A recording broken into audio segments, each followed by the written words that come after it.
आज की वीडियो में हम बात करेंगे अबाउट द एबिलिटीज जो ओजी डैनियल पोजेस करता है या इन फ्यूचर पोजेस कर पाएगा। एंड ये एबिलिटीज डैनियल को इतना स्ट्रॉन्ग बना सकती है कि डैनियल कीते या जेम्स जैसे टॉप टियर कैरेक्टर्स को वन ऑन वन फेस कर सके। क्योंकि हमने रिसेंट के चैप्टर्स में देखा डैनियल इतना स्ट्रॉन्ग होने के बावजूद भी वो कीते को तस से मस नहीं कर पाया था। लुकिज्म में हमें बहुत सी एबिलिटीज दिखाई गई हैं जैसे कि two bodies, black bone, UI, TUI, conviction, disappear, hormonal control, masteries, unique skills and signature move, path, painless, copy, perfect body and और भी बहुत सारी चीज़ें। एंड मैं पहले एक चीज़ क्लियर कर देता हूँ कि ये वीडियो मेरे पर्सनल ओपिनियन पे होगी। तो पहले हम बात करेंगे उन एबिलिटीज़ के बारे में जो डैनियल करंटली पोजेस करता है। पहली है टू बॉडीज़। लुकिज्म स्टार्ट होने के कुछ चैप्टर बाद ही डैनियल के पास टू बॉडीज़ थी, एक उसकी ओरिजिनल बॉडी एंड दूसरी सेकेंड बॉडी जो उसने चार्ल्स चोई के हाइडआउट पे एक्वायर की थी। एंड मेरे हिसाब से टू बॉडीज लुकिज्म का one of the broken ability है। सेकेंड है कॉपी एबिलिटी।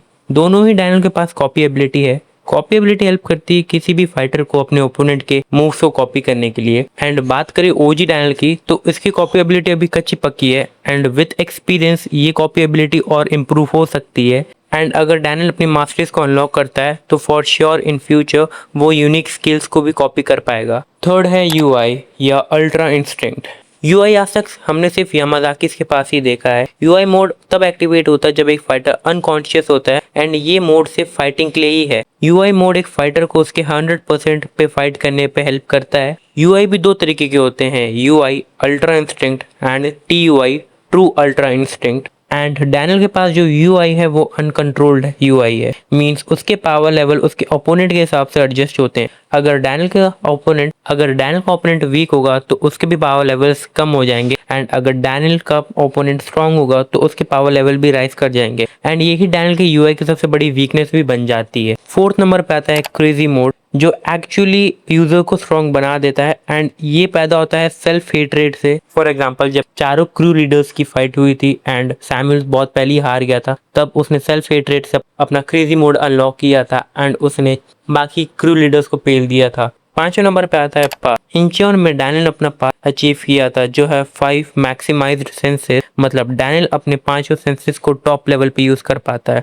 एंड डैनियल का पाथ में दो काम होते हैं। पहला, ओपोनेंट के डीपेस्ट इंटेंशन को रीड करना जिससे वो उनके अटैक की ट्रैजेक्टरी को देख पाता है एंड उनको डॉज कर पाता है, मींस डिफेंसिव। सेकंड, वो ओपोनेंट की बॉडी पे वीक स्पॉट डिटेक्ट कर पाता है जिससे डैनियल उसे वन शॉट कर सके, मींस ऑफेंसिव। सीधे शब्दों में बोलूँ तो डैनियल का पाथ एक कंप्लीट पाथ है क्योंकि उसमें ऑफेंसिव एंड डिफेंसिव दोनों चीजें हैं। अब हम बात करेंगे उन एबिलिटीज के बारे में जो इन फ्यूचर डैनियल पोजेस कर सकता है या कर पाएगा।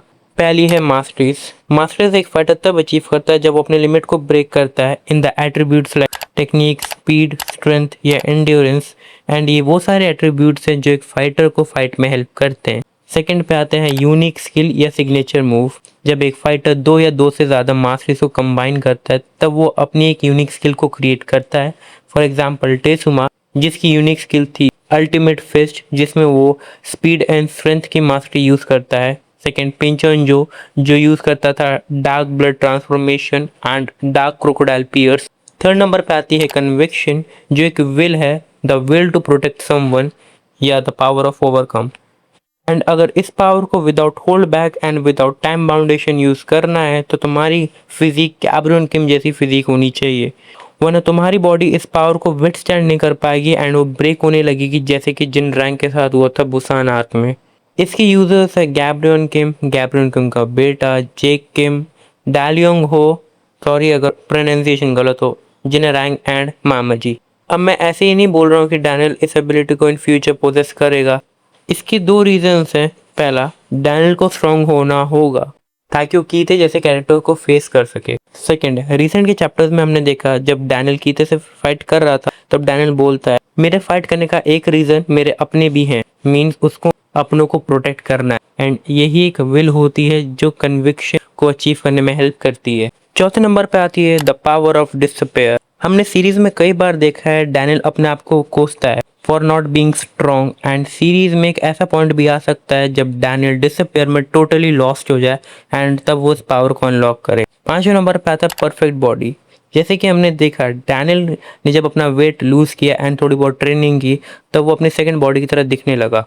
प्लस अगर इन फ्यूचर डैनियल कन्विक्शन या डिसअपेयर की पावर को अचीव करता है तो उसके पास अगर एक परफेक्ट बॉडी होगी तो वो इन पावर को और एफिशिएंटली यूज़ कर पाएगा, तो परफेक्ट बॉडी अचीव करने के चांसेस और ज़्यादा बढ़ जाते हैं। प्लस मैंने इस वाली शॉर्ट्स में क्या कभी तुमने ये सोचा है कि पीटीजे ने दोनों ही डैनियल को बहुत स्ट्रॉन्ग एबिलिटीज के साथ बनाया है। देखो दोनों डैनियल के पास ही यूआई मोड है जो सिर्फ यामाजाकी के पास होता है, और वो भी जिनके पास reversed eyes and black bones होती हैं। दोनों के पास ही कॉपी एबिलिटी है जो सिर्फ गिने चुने कैरेक्टर्स के पास है, और एक परफेक्शन है तो दूसरा मास्टरपीस। और ओजी डैनियल ने तो अपने पास भी ढूंढ लिया है। और तो मैं ये बताया था कि ओजी डैनियल एंड एसपी डैनियल में बहुत सारी सिमिलैरिटीज हैं, तो अगर यही ट्रेंड चलता है तो इन फ्यूचर क्या पता ओजी डैनियल भी एक परफेक्ट बॉडी अचीव कर ले। बाकी ब्लैक बोन्स एंड टीयूआई के बारे में तुम मुझे कमेंट्स में बताना, और अगर तुम लोग मेरे लिस्ट से एग्री नहीं करते हो तो तुम लोग अपनी लिस्ट कमेंट भी कर सकते हो। बाकी अगर वीडियो पसंद आए तो वीडियो को लाइक कर देना एंड चैनल को सब्सक्राइब कर लेना।